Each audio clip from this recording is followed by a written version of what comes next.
আমাদের তো ঢুকে না আমরা ওই দিক দিয়ে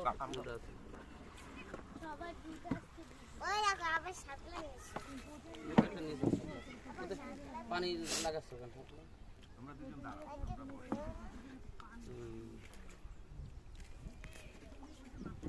তোমাকে কইছিলাম তোমার দামি ফোনটা দিয়ে ছবি তুলবা আর আমার ফোনতে ভিডিও করবা, তুমি তো শোনো নাই।